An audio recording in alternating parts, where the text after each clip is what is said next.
Hellboy had seen enough in his day to give him little reason to doubt these Vimanas were real, and he wondered idly what they were. Not gods, obviously. Something that could be killed, he hoped. Whatever the answer, he was itching to find out. But first, the jump. "You ever jumped out of a plane before?" asked one of the men, a ranger captain named Han. They'd had brief introductions at the Kandahar Air Base an hour ago. All four of the men were dressed in sterile combat uniforms. Two of the men were Army Rangers. The other two had given him ridiculous code names and hadn't even bothered shaking his hand. They wouldn't say who they worked for, but Hellboy guessed the agency. They were along as experts. Frankly, he'd rather have had Kate come along, but CENTCOM headquarters wouldn't approve a female this far forward of the operating bases, and this mission was by the book. "I asked if you've ever jumped out of a plane before." "Once or twice," Hellboy said. "Have you had any problems?" Hellboy remembered how his chute had ripped on his second jump. He'd fallen 800 feet into a bog. Every bone and muscle in his body had hurt for days. He hated jumping out of airplanes.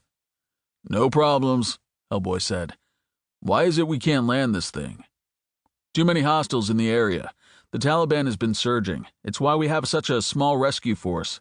We do have some helos on standby to pick us up, though." "That's a comfort," Hellboy said. The ranger gave him a look, then turned back and shook his head. 5 minutes later, the crew chief gave them the warning. Then he dropped the ramp. The hurricane sound of air filled the inside of the C-130 and made hand signals necessary for the rest of the preparation. They were at an altitude of 10,000 feet. His chutes were programmed to open at 2,000 feet, which gave him a glorious 8,000 feet of free fall. When the green light ticked on, the Rangers jumped out, then the two agency men shuffled off the end of the ramp. Then, reluctantly, Hellboy stepped off and let gravity rip him down. He hurled curses at planet Earth for 7 of the 8,000 feet of free fall, but the words were torn away by the descent. For a brief moment, he was worried that his chute wouldn't open. Then it deployed with a jerk, virtually halting his descent before slowing him to a manageable speed. He might have shouted for joy had the straps between his legs not found the place they shouldn't go. Slamming into the earth alleviated the pain in his legs by replacing it with pain in his face and chest. The chute dragged him for several dozen yards before he was able to disengage it, letting the cloth flutter to the ground like an immense dead butterfly. He got up, looked around, and saw where the others had landed. He dusted himself off, adjusted his belt, made sure his gun was in its holster, then headed in their direction. They were in a wide valley deep in the Hindu Kush. There was nothing as far as the eye could see other than scrub, dirt, and rock. They might as well have been on the moon. The two Rangers carried HK-416s and vests filled with other military goodies. The two civilians carried small packs with 9mm pistols and chest rigs. "I've read your file," one of the civilians said smugly, the short, wide one. "Glad to hear it," Hellboy said.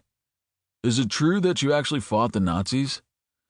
"Autographs can wait till later," Hellboy said. "I don't want an autograph. I just wanted you to know I read your file." Hellboy turned to the smaller of the two men. He wore a smile, but Hellboy couldn't tell if it was sincere. "Don't let my friend get to you. We don't let him out often," the other man said. He was tall for a regular guy, but thin to the point of looking sickly. Still, he had a warm, confident smile and intelligent eyes. Except for the height difference, they reminded him of the old comedy duo Laurel and Hardy. "What is it you two do exactly?" Hellboy asked. "And what's with your ridiculous cover names?" "Hooker and Blow?" The man grinned. I know. They sound more like things to do on a Saturday night.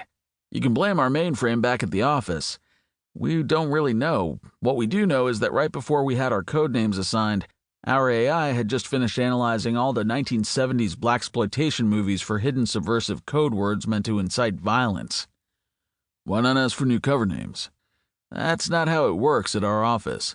"And where exactly is your office?" He grinned again, eyes bright.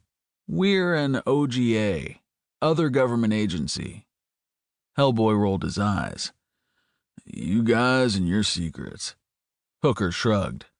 "If it's all you have, then..." He let the sentence die.